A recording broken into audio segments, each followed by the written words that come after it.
Xin chào các bạn. Khi có những cây hoa lan với những chiếc lá đã bị thối hoặc đã bị vàng như thế này, các bạn đừng bỏ đi. Hôm nay tôi chia sẻ một phương pháp rất đơn giản để nó giúp những cây hoa lan như thế này được hồi sinh và phát triển rất tốt. Nó đã bị nấm hoặc chất trồng đất ẩm dẫn đến rễ hư và làm cho những phần này bị thối rất nhanh chóng.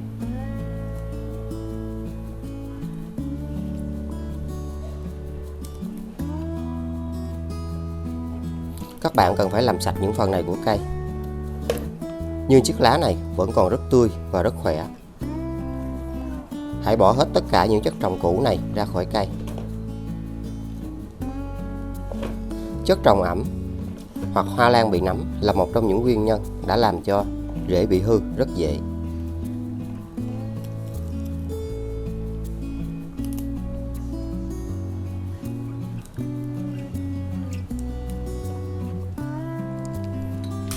Các bạn kiểm tra và cắt bỏ những phần bị thối.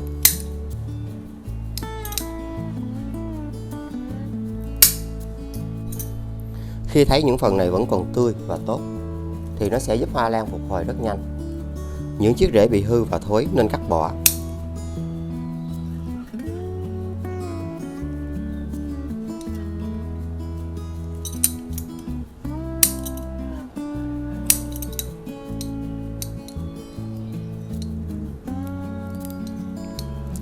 Điều quan trọng nhất là các bạn cần phải làm sạch tất cả những phần này của cây.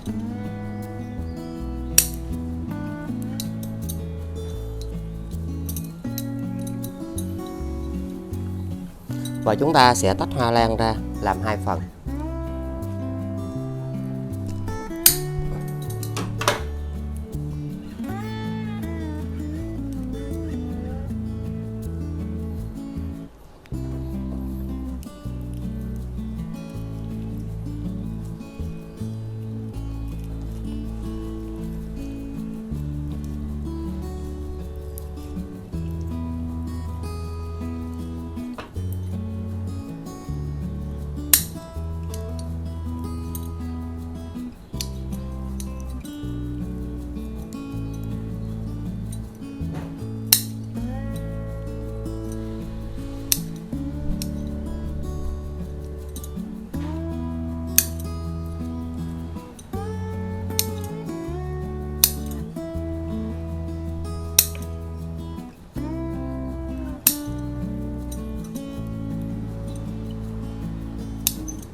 Những chiếc rễ này còn rất tươi và rất tốt. Các bạn sẽ trồng lại rất dễ.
Sau đó chúng ta cần phải rửa cho thật sạch.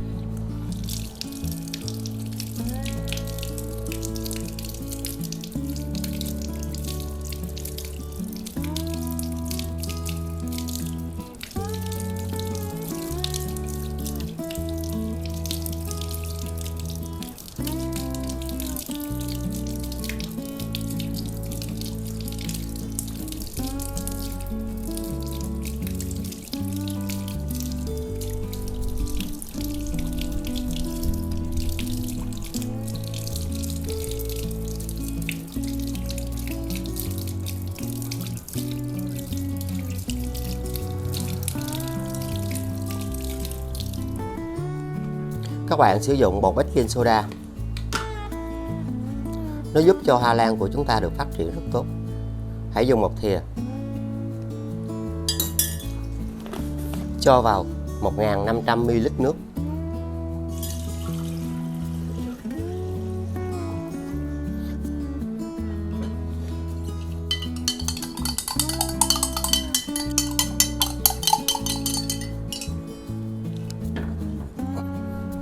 Sau đó chúng ta sử dụng nước này.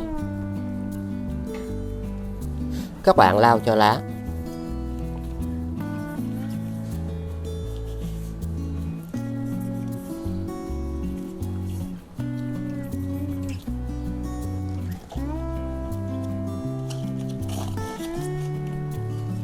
Hãy cho nước này vào đây.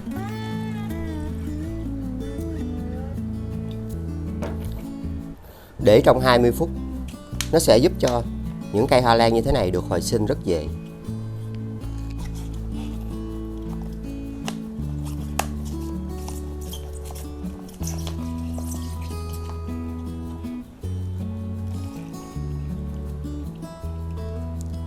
Và chúng ta cũng để phần này trong 20 phút. Dùng phần nước còn lại để chăm sóc cho những cây hoa lan khác.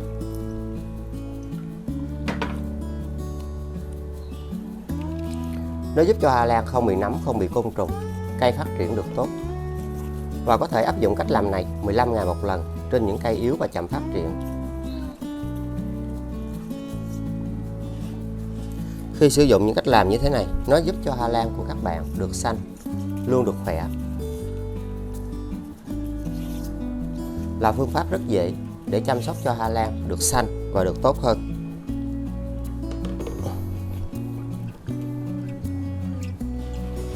Một cách rất tuyệt vời để bảo vệ và giúp cho hoa lan luôn được phát triển khỏe mạnh.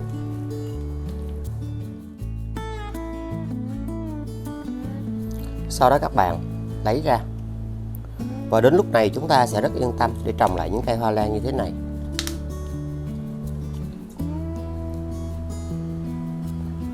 Các bạn hãy sử dụng bột quế. Bột quế có tính kháng khuẩn tự nhiên và là một trong những cách đơn giản để bảo vệ những cây hoa lan thối được hồi sinh. Nếu như có những rễ bị cắt, hãy bôi vào. Những phần này bôi vào đây.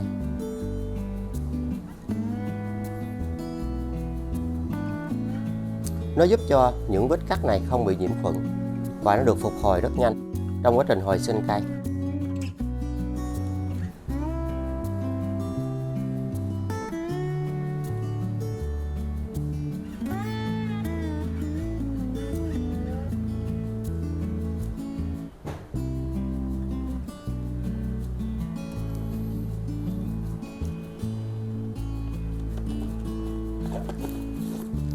Hãy trồng lại cây bằng vỏ thông.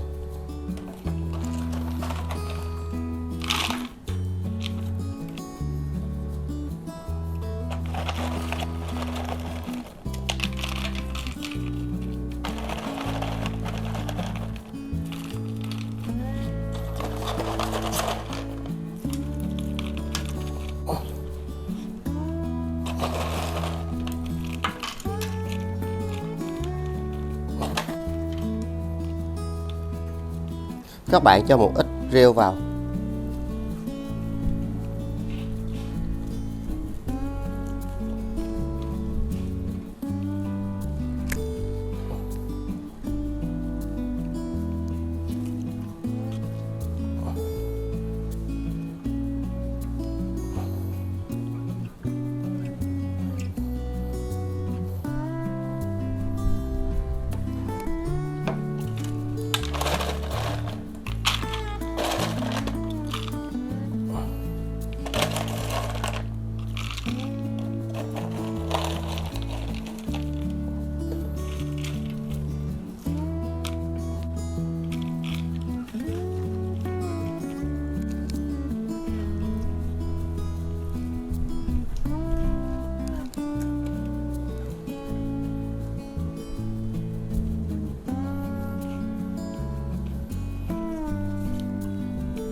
Để nơi khô ráo thoáng mát và không tưới nước cho cây trong 5 ngày.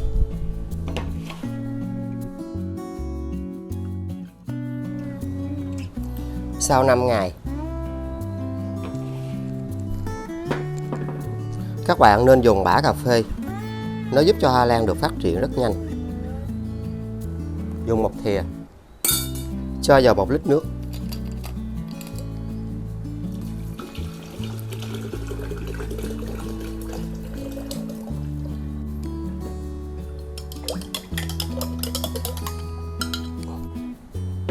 Sau đó hãy lọc vỏ cặn.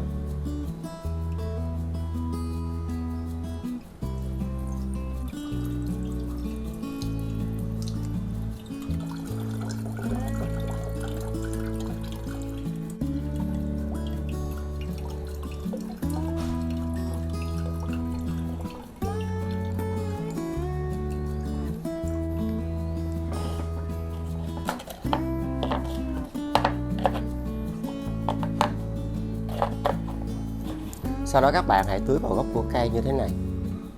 Nó sẽ giúp cho những cây hoa lan này được hồi sinh rất tốt.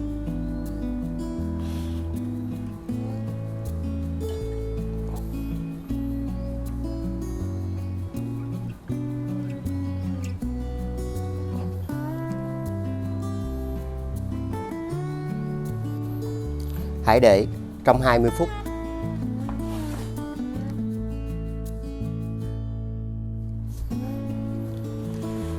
Sau đó lấy ra.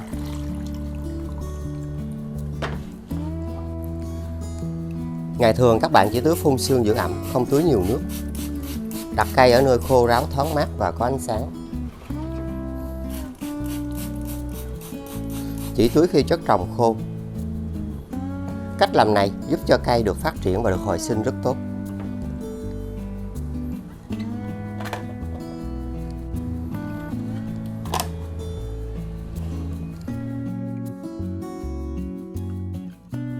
Kết quả sau 45 ngày, khi chúng ta sử dụng những cách làm như thế này, hoa lan nhỏ đã được phát triển lên.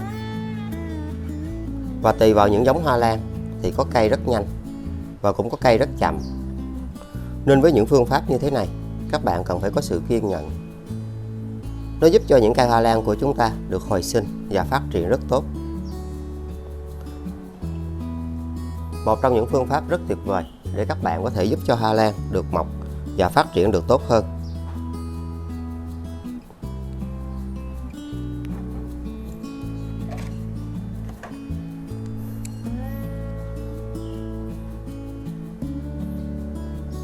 Với những cây hoa lan, khi nó đã bị thối thì chúng ta đừng bỏ đi. Để luôn phát triển rất tốt, khi sử dụng cách làm này, nó sẽ luôn giúp cho cây được phát triển nhanh và dễ. Và đến giai đoạn này, mình chia sẻ thêm cách chăm sóc rất dễ.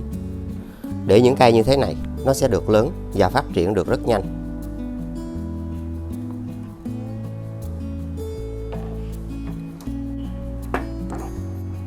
Giai đoạn này, các bạn vẫn sử dụng bã cà phê. Và chúng ta chỉ dùng 1/2 thìa.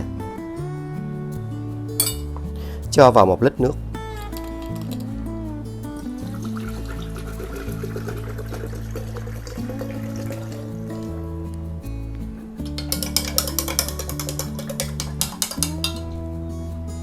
Và hãy lọc vỏ cặn.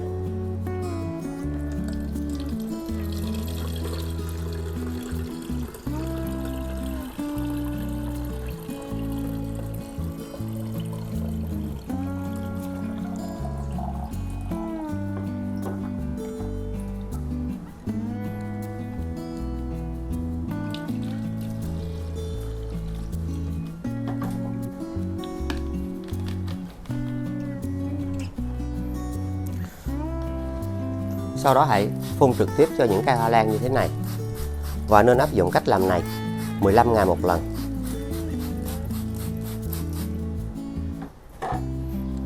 Tiếp theo hãy đậy những chiếc rễ này lại.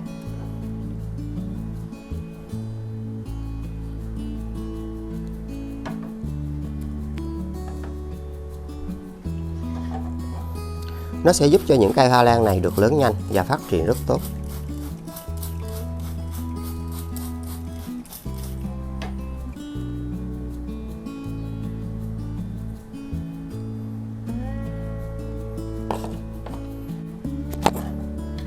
Sau đó hãy tưới nó vào gốc của cây.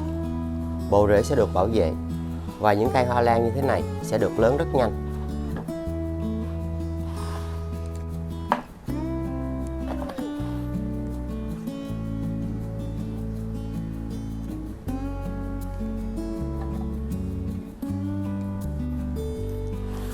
Hãy để trong 15 phút.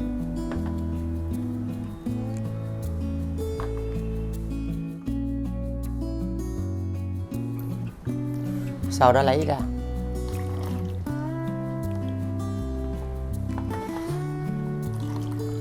Và chúng ta tiếp tục đặt những cây hoa lan này vào vị trí cũ.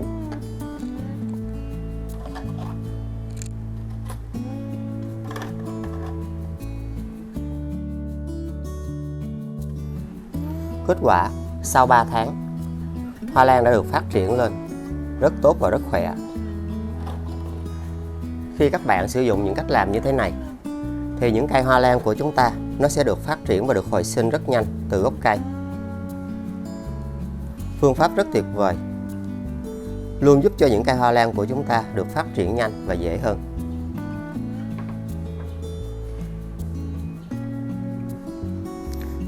Các bạn có thể xem thêm từ những cách mà mình đã chia sẻ trên kênh và luôn có những phụ đề để các bạn dễ dàng lựa chọn.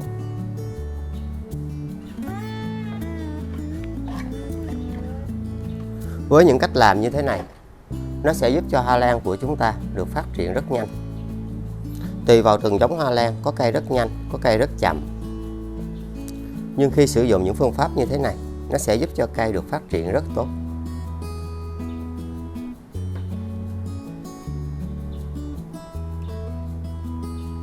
Chiếc lá này nó sẽ giữ vai trò trao đổi chất rất tuyệt vời. Hy vọng sẽ luôn giúp ích cho các bạn rất nhiều. Đừng quên like, chia sẻ, đăng ký kênh và nhấn chuông để tiện theo dõi. Xin chào và hẹn gặp lại. Chúc các bạn luôn thành công.